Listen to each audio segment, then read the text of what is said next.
Yo, what's up guys? It's your boy Miggle. Welcome back to another video. And in today's video, I'm going to be walking you guys through the mindset of jumping into real estate.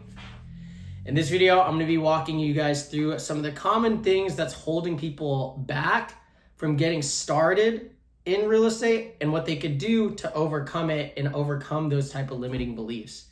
But this is MTV. The M is for Miggle, Money, Motivation. Let's get into it. Before we jump in, make sure to stick to the very end. I've got a lot of value leading up from point A to point B, so make sure to go through that. Check out the bio/description below. There's going to be a lot of resources and tools that are there to help you out, and check out my other videos. But let's get into it. So the mindset of jumping into real estate. I'm about to share my screen and walk you guys through a quick little presentation for you. All right, so the mindset of jumping into real estate. Check out this little presentation I got for you guys. So when it comes to jumping into real estate, I can tell you right now, it's very scary when you don't really know too much about it. For me, I'd been thinking about it for years, backed out of it, had all these different excuses. And it took me years to finally jump in it. And it wasn't until one of my really good friends, Ian Wyman, I had been seeing him get so much success with Airbnb arbitrage, where in my head, I was just like, dude, what the heck? You're just as dumb and silly as me. If you could get successful with it, I could do it. And that's what inspired me to get into it in the first place. So shout out to him for the inspiration. And within a year's time, I was able to scale up. At one point, I had like 5 Airbnbs. Right now, I had to scale down a little bit just because those were arbitrage deals, had some issues with scaling down. But those are still coming in and bringing tons of money. And now I'm taking my real estate career to the next level, getting into fix and flips. I want to get into BRRRR.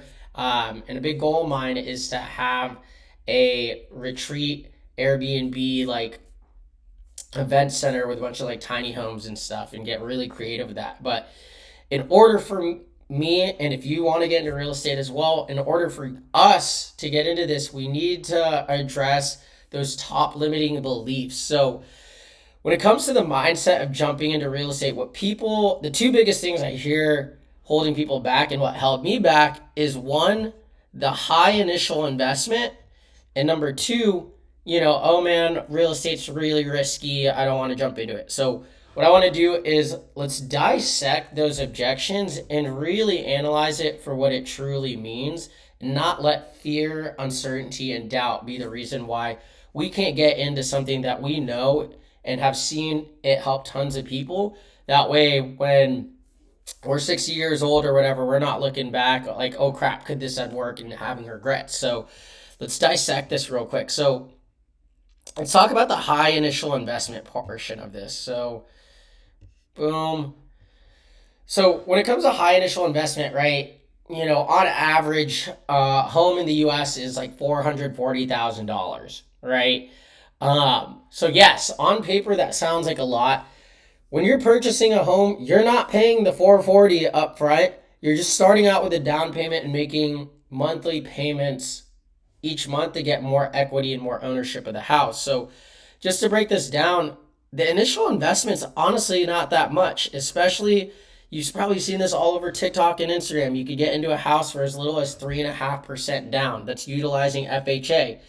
And the other thing too is if you have access to 0% funding, you could use that to get into the house now instead of having to waste money paying somebody else's mortgage off, just being a renter, and having less money to save to put towards your home. So let me kind of break it down for you. So most people, where they're at is they are renting from somebody else.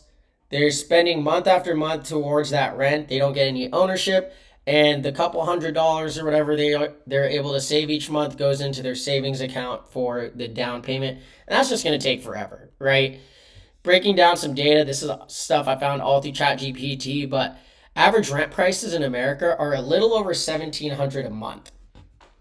If you multiply that by 12 for a normal 12 months for a normal 1-year lease, you just made your landlord $20,400 richer, and you still have no equity or ownership of that home. And like I said earlier, the average home price is $440,000 and $440,300 in the US. The cost for a down payment, if you were to use the FHA loan at 3.5%, would be $15,000. So right off the bat, you're already spending, like, if you had the money, like, the initial investment, first off, is cheaper than what you would already be paying your landlord for a 1-year lease. The only thing holding you back is just the funds to it, but we could always use the 0% funding formula to get that cash now, liquidate, 25, 50, 75K off of one single 0% business credit card and use that to get into the property now. And any of that money that you were going to pay your landlord goes to paying off that card. And especially if it's an investment property where it's going to be making money and cash flow, it's going to pay itself off. You initially just got the bank to buy your asset because you're leveraging OPM, other people's money.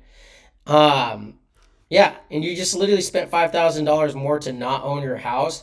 So when it comes to initial investment, it's not that high in the grand scheme of things because you're paying more just for rent and you don't own any ownership. As long as you have access to more funds, that shouldn't be an issue, and that's easily solvable with the 0% funding formula. You can check out my page to see more tips on that as well. If you guys have any questions, feel free to DM me on Instagram or comment, whatever it is. I'm more than happy to help to walk you guys through it. But that will be more in a later video.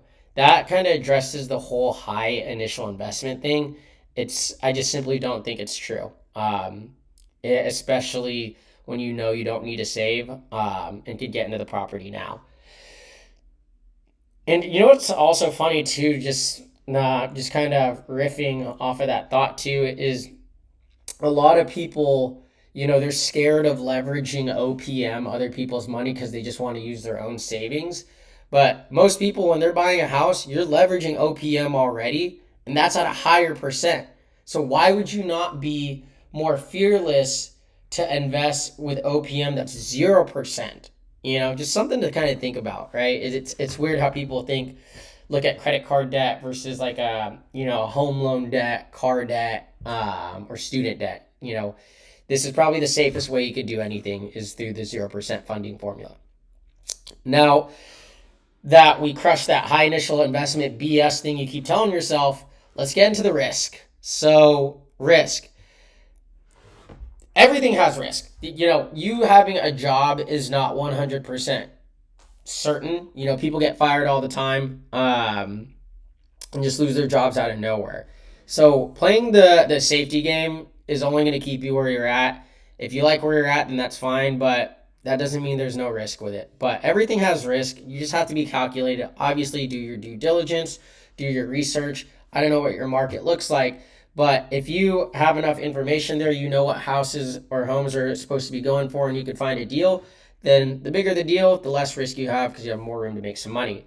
And something that's really key to think about is real estate, out of any other asset class, is it pays out 5 different ways. You got stocks that pay you an appreciation and dividends, and that's about it. And the crappy thing with that is you don't really have any control over something like stocks because, that's just ran by the market. Real estate's kind of ran by the market as well, but you could change the house, make it look more pimped out, make it look nicer, add value, versus you can't do that with something like stocks. So real estate pays out 5 ways. Let me walk you guys through what I mean by that. So here's kind of the solution right here. So here's the breakdown. So, you're going to do some research into the market that you want to invest in, right? Like I said, do your due diligence. Once you know that you've got a winning market, you're going to find some deals, then you're going to leverage 0% business credit. For the down payment example for the FHA, you could easily get 25K on just one single 0% business credit card. I've helped people get 25, 30, 40, 50, 60, 75, 80K plus type of 0% business credit cards with the 0% funding formula. And the whole game plan for that next is you turn that 0% business credit, and there's ways of liquidating the cards into cash. Now you have, let's say you get a 50K 0% business credit card. Now it's 50K cash. You could use it to buy anything because obviously you can't purchase a home on a credit card, but they will let you buy it with cash, which is goes into the next thing. Now that we have our house, how are we diversifying our risk to get paid out 5 different ways? So going into here, so one, the home's going to appreciate, year over year. Let's just see on average, how much do homes appreciate per year? So this is 16% a year. Let's see what the AI generation says. So just to be conservative, it says anywhere between 10% to 16%. Either way, that's really good, right? Each year it's going up 10% every year, and it's going to keep growing. So that's awesome. Now, number 2 is you're going to get cash flow. Or no, what is this? I forgot what I put for this note. So this is cash flow. So if you're renting it out to people, then you're going to continuously be collecting that rent money. Oh, and this is, I remember what I meant to put for this. So this is for equity. Every month since you're paying off towards that mortgage, you're owning more and more of the home. So that's more money in your pocket. The other big thing is depreciation. So it's weird because, right, we just said the home is going to appreciate, but yet you get to write off depreciation on your taxes. So any income you are bringing in, you could leverage the depreciation from the house to write off on your taxes. So if you're making, let's say, $100,000 a year, but your home just depreciated $50,000, you're only having to pay taxes on $50,000 of that income because the other is technically written off as a loss or an expense. Now, the other big thing is your home equity loan. So as I said, as you're getting more and more equity in the home by paying it off each month, you could use a home equity line of credit like a HELOC or a cash out refi as a loan to get into more deals. And you're just going to keep basically cloning that process and getting into more and more deals. So those are that's like the 5 payouts when it comes to real estate. It's, this asset class has produced the most millionaires, and compared to anything else is probably what I know is the safest thing. I've tried e-commerce, I've tried stocks, I've tried crypto. I still have over 200K in crypto, but I'm not an active trader. I just let that thing appreciate. This is something that's the ball's in your court and you have more control.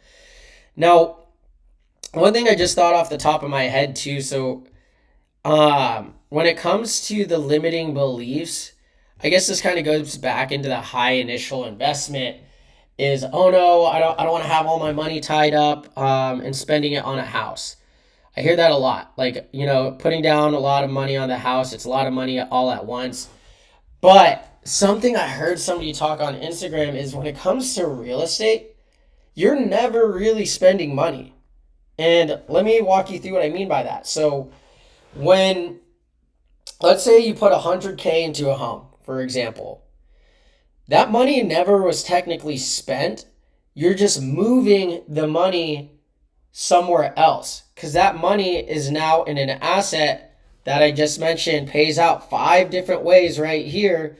And if you ever need to liquidate that asset via, selling it, that money, that original 100K you put into that property, if you really needed to sell it a year later, you'd be $110,000, $115,000, $116,000 richer because of the appreciation. You're gonna save a lot more money on your taxes. All these benefits of ways it pays out. So don't think of investing into real estate as spending money, because really you're just moving the money somewhere else. And the only big difference between money in the home versus money on hand is obviously it's not as liquid. If you need to sell it or whatever, or you need to take a home equity line of credit against it to pay something off, it does take some time. But don't think that when you spend that 100K on that home, it's just poof, gone, you're never going to see it again. It's just collateralized in that asset that's just going to keep continuing to grow. And if you're thinking in decades, not days, it's only going to go up over the long term. Sure, there might be, in terms of risk, there might be, lulls in the market or things might go down. But over the long period, decades, not days, real estate wins every time. Everyone's always going to need a house. So, yeah, guys, that is my synopsis on the mindset of jumping into real estate. Again, for me, it took me so long to get into it. So I wish somebody explained this how I just explained it to me when I was first thinking about it and didn't back out, just because, when I did back out, I ended up leaving my 2 years of W-2 and then started doing 1099. And I had literally months later, I had to restart and I couldn't get any sort of loans because I needed 2 years of 1099. So that really screwed me over. There are other creative ways of getting into it, but this is the type of information I wish I knew and somebody told me when I was just getting into it.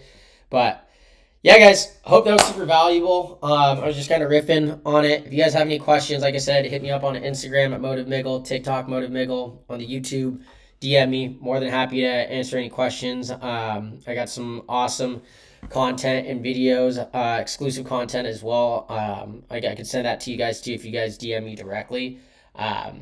For anyone looking to get into real estate or funding to get into real estate, let me know if you have any questions. I'm partnered with an awesome credit repair company who can fix your credit. So before you get into real estate, if you're looking for a loan, everything's optimized so you get the best interest rates. We have services for helping you, done for you getting funding, or done with you funding. So I'll even coach you guys on how to do it. The same exact process I used to get over $250,000 in 0% business credit funding. I'll walk you guys through it. Only thing with that, though, is it is very exclusive, just because it's one-on-one and very hands-on.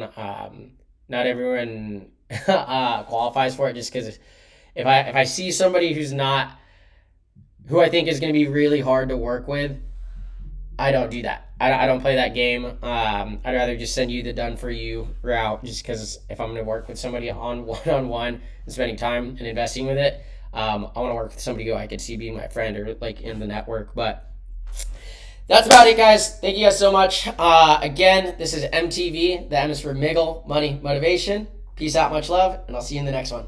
Peace.